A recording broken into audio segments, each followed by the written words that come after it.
Hi, and welcome to this episode of John's Motorcycle Rescue and Review. In today's episode, we are looking at Honda's Sports Standard 919, or Hornet 900 if you're in Europe. This is the 11th episode in the Blast from the Past video series where I talk about bikes that I have owned before.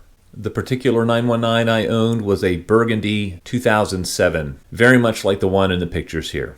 Honda 919 history. The 919 was produced between 2002 and 2007, and it was classified as a naked super standard.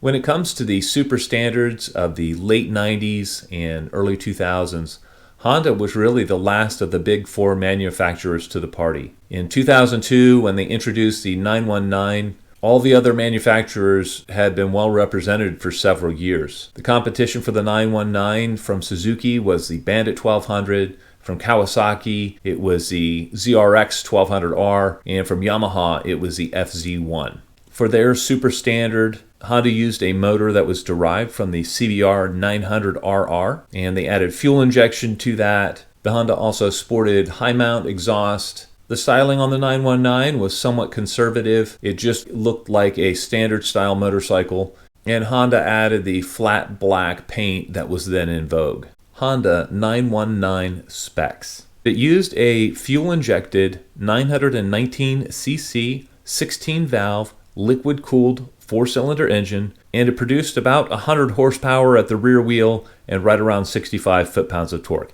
The 919 would run a quarter mile in right around 11 seconds at approximately 120 miles an hour. The wet weight on the 919 was 485 pounds. The frame was a steel, square tube, backbone type, and it used the engine as a stressed member. The suspension was actually improved over the model years. Initially, it had a non-adjustable front fork in 2002 and 2003, and in 2004, they went to a fully adjustable 43mm front fork. Out back, it had a spring preload adjustment only single rear shock. The brakes are dual 4-piston calipers up front, and they're acting on 296mm rotors. Out back, it sports a single piston caliper and a 240mm rotor. The 919 was chain drive. Instrumentation consisted of a speedometer and a tachometer with a temperature gauge. What was the Honda 919 like to ride? Really, the first word that comes to mind when I think of riding the 919 is it is easy to ride. It has a fairly narrow bar, and so when you get on it, it has a comfortable seating position. You're leaned a little bit into the wind, and it does have a narrow bar, so it gives some stability, but you still have leverage on the front wheel. It's a fairly lightweight bike for the class. It handles easily. The clutch pull is easy, the brakes are easy, it's got good brakes, and it's pretty intuitive on the handling, meaning you can get on the bike and you can immediately feel comfortable and you can immediately feel confident in the corners, and you can ride it pretty quickly, pretty easily. It's a great commuter bike, it gets decent fuel mileage, and it always has adequate performance. It's got 65 foot-pounds of torque. It's made a little bit more in the mid-range of the power band, not quite really at the low end. So it's friendly on the low end, and the 100 horsepower top end gives it enough. It's never overwhelming. And if you want to do wheelies on it, it'll certainly do that.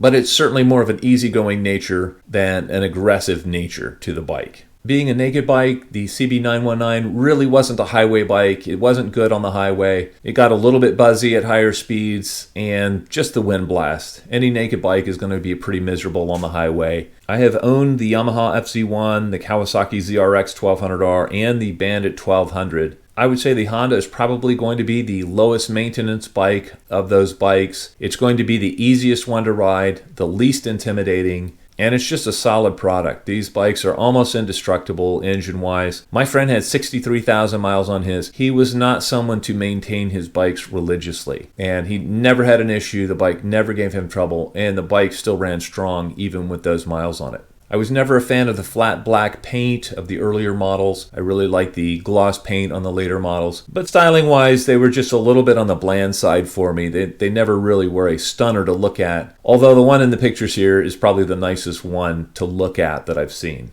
If you look at the competition, Kawasaki's ZRX1200R has much sportier suspension. It's more harshly suspended. It's not as easy as the Honda to ride, but it definitely has a lot more excitement on tap.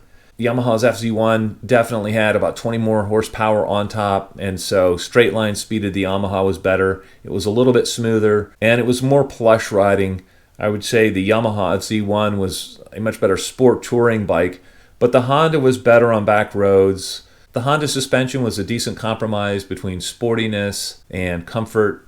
It was better controlled in a sporting environment than the FZ1 or the Bandit. Overall, I think the 919 really represents the traditional Honda values. It's very easy to ride, it's a low maintenance bike, it's a very reliable bike, and it's a fun bike. It's not the most exciting bike to look at, it's not the most exciting bike to ride, but it's a bike that's always going to be there for you. When you ride it, it gives you confidence, and it truly is a great UJM.